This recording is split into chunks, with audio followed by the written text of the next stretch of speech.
اللہ تعالیٰ قرآن کریم میں ارشاد فرماتا ہے، اعوذ باللہ من الشیطان الرجیم، بسم اللہ الرحمن الرحیم، یا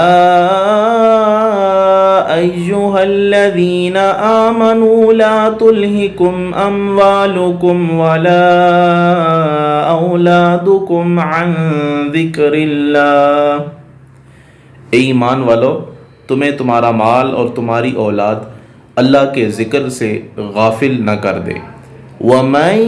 يَفْعَلْ ذَلِكَ فَأُولَئِكَ هُمُ الْخَاسِرُونَ، اور جو ایسا کرے تو وہی خسارہ اٹھانے والوں میں سے ہے، وہی نقصان اٹھانے والوں میں سے ہے۔ حضرت سیدنا انس بن مالک رضی اللہ تعالی عنہ بیان فرماتے ہیں کہ حضور علیہ الصلوۃ والسلام مدینے کی جس گلی سے گزر جایا کرتے تھے، اس گلی میں حضور علیہ الصلوۃ والسلام کی پیاری خوشبو مہک اٹھتی تھی، اور ہمیں پتہ چل جاتا تھا کہ حضور علیہ الصلوۃ والسلام اس راستے سے گزر کے آگے گئے ہیں۔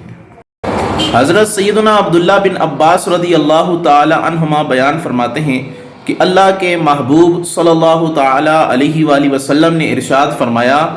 من سب اصحابی فعلیہ لعنت اللہ والملائکۃ والناس اجمعین۔ کریم آقا صلی اللہ تعالی علیہ وآلہ وسلم نے ارشاد فرمایا، جس نے میرے صحابہ کو گالی دی، میرے صحابہ کو برا بلا کہا، اس پہ اللہ تعالیٰ کی، فرشتوں کی اور تمام لوگوں کی لعنت ہو۔ کریم آقا صلی اللہ تعالی علیہ وآلہ وسلم نے ارشاد فرمایا، جب تمہاری اولاد 7 سال کی ہو جائے تو تم انہیں نماز کا حکم دو، اور جب 10 سال کی ہو جائے تو پھر اسے مارو، یعنی اگر وہ نماز نہیں پڑھتا تو پھر اسے تم سزا دو اور ان کے بستر الگ کر دو۔ اس حدیث پاک سے ہمیں یہ پتہ چلتا ہے کہ حضور علیہ الصلوۃ والسلام ہمیں اولاد کی تربیت کے انداز سکھا رہے ہیں کہ جب وہ 7 سے لے کر 10 سال کی عمر کے درمیان پہنچ جائیں تو انہیں نماز کا طریقہ، نماز کے فرائض، واجبات، یہ ساری چیزیں انہیں سکھا دو، اور جب 10 سال کے ہو جائیں یہ چیزیں سیکھ لیں، پھر اگر وہ نماز نہ پڑھے تو پھر انہیں ہاتھ کے ساتھ، سختی کے ساتھ مار کے انہیں نماز کا حکم دو، انہیں نماز کی تلقین کرو، اور جب وہ 10 سال کے ہو جائیں تو پھر انہیں اپنے ساتھ بستر پر نہ لٹاؤ بلکہ ان کے سونے کے بستر جو ہے وہ الگ کر دو۔ حضرت سیدنا عبداللہ بن عمر رضی اللہ تعالیٰ عنہ بیان فرماتے ہیں، نبی کریم رؤوف الرحیم صلی اللہ تعالیٰ علیہ وآلہ وسلم کے اصحاب کو برا بلا مت کہو، کیونکہ نبی کریم رؤوف الرحیم صلی اللہ تعالیٰ علیہ وآلہ وسلم کے اصحاب کا نبی صلی اللہ علیہ وسلم کی صحبت میں ایک لمحہ بیٹھنا تمہاری ساری زندگی کے اعمال سے بہتر ہے۔ حدیث پاک کا مفہوم ہے، حضور علیہ الصلوۃ والسلام نے ارشاد فرمایا، قبر میں جب کسی آدمی کا درجہ بلند کیا جاتا ہے تو وہ پوچھتا ہے یہ درجہ کیوں بلند ہوا؟ تو حضور علیہ الصلوۃ والسلام نے فرمایا، اسے جواب دیا جاتا ہے کہ تیری اولاد کا تیرے لیے مغفرت کی دعا کرنا، اس وجہ سے تیرا درجہ جو ہے وہ بلند کیا گیا ہے۔ تو پتہ چلا جو اولاد اپنے مرحوم والدین کے لیے دعائے مغفرت کرتے ہیں تو قبر میں ان کے درجات بلند کیے جاتے ہیں۔ کریم آقا صلی اللہ تعالیٰ علیہ وآلہ وسلم نے ارشاد فرمایا،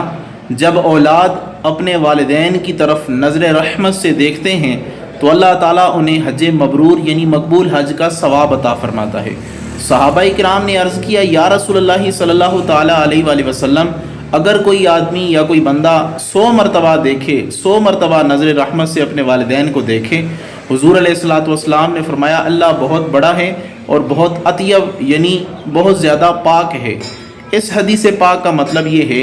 کہ جو بچے یا اولاد اپنے والدین کو محبت اور رحمت کی نگاہ سے دیکھتے ہیں تو اللہ تعالیٰ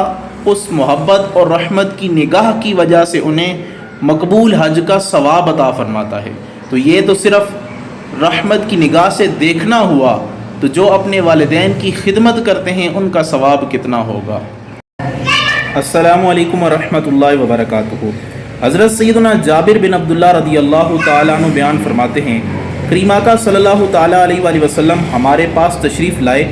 تو حضور علیہ الصلوۃ والسلام نے ایک شخص کو دیکھا جس کے بال بکھرے ہوئے تھے۔ حضور علیہ الصلوۃ والسلام نے فرمایا، کیا اس نے کوئی ایسی چیز نہیں پائی کہ جس سے اپنے بال کو سنوار لیتا؟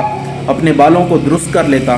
پھر ایک اور شخص پر نظر پڑی جس کے کپڑے میلے کچیلے تھے۔ حضور علیہ الصلوۃ والسلام نے فرمایا کیا اس نے کوئی ایسی چیز نہیں پائی کہ جس سے اپنے کپڑوں کی میل کچیل دور کر لیتا، اپنے کپڑوں کو دھو لیتا۔ اس حدیث پاک سے ہمیں یہ سبق ملتا ہے کہ حضور علیہ الصلوۃ والسلام باطن کے ساتھ ساتھ ظاہر کی صفائی کرنے کے لیے بھی آئے تھے۔ حضور علیہ الصلوۃ والسلام نے جہاں ہمیں اپنے باطن کو صاف کرنے کا حکم دیا ہے، اسی طرح ہمارے ظاہر کو بھی سنوارنے کا حکم ارشاد فرمایا ہے۔